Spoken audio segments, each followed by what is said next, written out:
3 et 4 décembre, nous sommes sur ce très beau plateau Broadcast Associé, partenaire officiel de ce salon Presse et Médias en direct du New Cat Center dans le 15e. Et j'ai le plaisir d'accueillir Monsieur Laporte. Bonjour. Bonjour. Vous êtes président du groupe Maury. Oui, c'est ça. Donc, que fait le groupe Maury? Le groupe Maury, c'est une entreprise familiale de 4 générations, avec des origines aveyronaises. Et nous sommes un rotativiste offset important sur le marché français, puisque nous imprimons le gros de la presse magazine française. Voilà. Et le cœur de notre activité est basé dans le Loiret, à Malesherbes, où se déroule aujourd'hui un grand chantier de transformation. Voilà. Alors, vous êtes dans la presse, dans l'imprimerie traditionnelle. Oui, tout à fait. Alors, ma question, sur ce salon, que présentez-vous? Quelles sont vos innovations? Alors, les innovations en fait, que nous présentons, ce sont des transformations au niveau de production, c'est-à-dire que nous sommes un rotativiste offset. On peut préciser ce que c'est l'offset?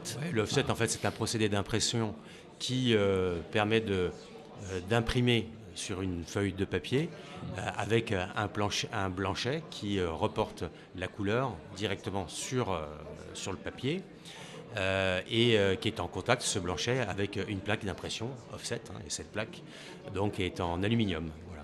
Donc nous, notre processus, c'est de produire les plaques d'impression, de caler les rotatives, de lancer ces rotatives sur les différents contenus qui nous sont passés en commande par nos clients éditeurs pour pouvoir sortir des cahiers. Ces cahiers imprimés une fois imprimés partent au façonnage.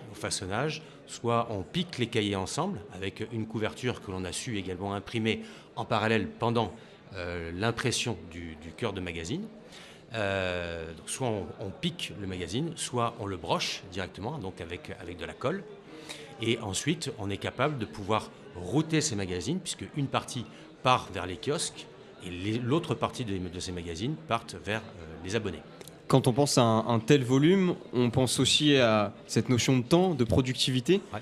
Comment est-ce qu'on arrive à concilier cette idée de produire en gros et cette idée aussi de temps, puisqu'une périodicité pour un quotidien, c'est essentiel d'être toujours dans les temps? Vous avez raison, c'est notre préoccupation première. Alors, au-delà d'être performant d'un point de vue financier pour rester attractif auprès de nos clients, l'objectif qui est le nôtre, c'est effectivement de respecter les délais. Donc respecter les délais, c'est qu'il faut comprendre qu'un fichier nous arrive généralement entre le lundi soir et le mardi, et il faut que l'ensemble des magazines soient disponibles en kiosque le jeudi. Donc 48 heures après? Voilà, donc ce qu'il faut, c'est que nous, on a très très peu de temps pour pouvoir nous retourner et assurer la livraison dans les temps impartis et demandés par notre client. Voilà. Qui sont nos clients? Alors nos clients, ce sont les grands acteurs de la presse magazine nationale. Alors, il y a Le Point, il y a l'Express, il y a Le Monde. On travaille également avec le groupe Les Échos, Le Parisien. On travaille également avec le groupe Bayard. Voilà. Et comme on est également un acteur de livres, puisque dans le site du Loiret, nous avons également une activité de livres, et notamment de livres de poche, on travaille aussi avec les grands éditeurs de littérature. Donc les acteurs comme Hachette, comme Gallimard, ou encore comme Editis. Pour des délais d'impression sur du livre de poche, on sort de cette pression un peu journalistique qui est liée au temps, etc. Comment ça s'organise? Non, il y a également une pression temps importante. Aussi en termes de livrables? Absolument, puisque en fait, à chaque office, à chaque nouvelle parution en fait, du livre de poche, on se doit de respecter un timing de livraison qui est particulier, qui nous est donné et auquel on organise nos plannings de façon à pouvoir les respecter et pouvoir livrer les centres de distribution dans les temps pour qu'eux-mêmes puissent délivrer les livres chez les libraires. Est-ce que l'intelligence artificielle intervient dans votre domaine d'activité, dans le cœur de votre métier? Comme ça, de but en blanc, je ne vois pas trop, mais certainement une réponse. Alors, très honnêtement, je dirais que l'intelligence artificielle trouverait à l'évidence de vraies raisons de s'exprimer dans des entreprises comme les nôtres. Pour pouvoir l'utiliser et la pratiquer, je dirais que ce qu'il faut, c'est de pouvoir capter la donnée. Capter la donnée, c'est de pouvoir disposer déjà d'outils capables de pouvoir l'agréger, cette donnée, et pouvoir la rendre intelligente et lui permettent de nous guider, nous, demain, dans l'atelier, pour aller plus vite, pour être plus efficace.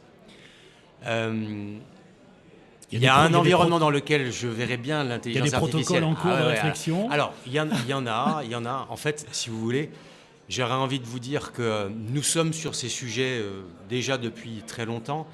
Je dirais oui, nous sommes sur ces sujets depuis très longtemps, puisque notre raison d'être, c'est notre productivité. Si on respecte un planning et si on respecte des délais, c'est que quelque part, on a su mettre en marche des intelligences humaines avec des outils. Et donc ces outils, on sait les faire fonctionner et chacun a un savoir-faire particulier qu'il a su déployer et qui permet aujourd'hui à l'entreprise d'être compétitive. D'accord ? Si demain, on doit utiliser l'intelligence des robots pour encore améliorer cette productivité, il est bien évident qu'il faut que nous le regardions. Donc ce que je disais, c'est qu'effectivement, sur beaucoup de postes, on serait capable de probablement développer des solutions telles que celle-ci. Mais s'il y en a une plus particulière, sur laquelle je travaillerai prioritairement pour commencer, c'est probablement l'univers de la maintenance. La maintenance, pourquoi ? Parce que, en fait, nos métiers sont des métiers de mécanique, sont des métiers d'automatisme, sont des métiers d'électronique. Et ces compétences aujourd'hui sont complexes à trouver, sont complexes à maintenir. Garder des gens motivés dans des environnements tels que les nôtres aujourd'hui, c'est toujours un vrai challenge. Et c'est aussi une vraie volonté de notre groupe de dire, voilà, qu'est-ce qu'on peut faire pour améliorer notre maintenance et lui permettre à elle de pouvoir décider de façon intelligente des réparations, du regard, anticiper, exactement, d'anticipation de nos grands chantiers de mise à jour de nos matériels. Parce que c'est définitivement là-dessus que repose notre raison d'être. Si nos matériels marchent, ça fonctionnera. S'ils ne marchent pas, c'est un problème. Voilà. Et là, c'est là où l'intelligence artificielle peut fonctionner, parce que justement, on aura su irriguer dans une GMAO intelligente, ce que l'on fait déjà, un certain nombre de données qui, demain, vont nous permettre de mieux nous piloter sur telle ligne, pour telle problématique que l'on sait récurrente, comment on peut travailler dessus, comment on peut essayer, justement, de ne plus la rencontrer dans les 6 prochains mois et faire que, globalement... Oui, d'évincer les problèmes déjà produits. Par le passé. Exactement, c'est exactement ça. On pense à ce groupe-là d'imprimerie qui forcément est d'actualité dans ce salon-là. L'idée de cette vidéo, c'est qu'elle ait une dimension un peu plus intemporelle. Comment est-ce qu'on peut vous contacter à l'issue de ce salon ? Comment me contacter, moi ? Alors, l'entreprise. Après, si vous cherchez à être le premier interlocuteur, c'est votre décision. Le groupe Maury. Pour contacter le groupe Maury, en fait, il suffit tout simplement d'aller sur le site internet de groupe Maury, maury-imprimeur.fr, qui est le premier axe par lequel vous pouvez prendre contact avec nous. Et puis ensuite, nous avons des équipes commerciales qui sont disponibles.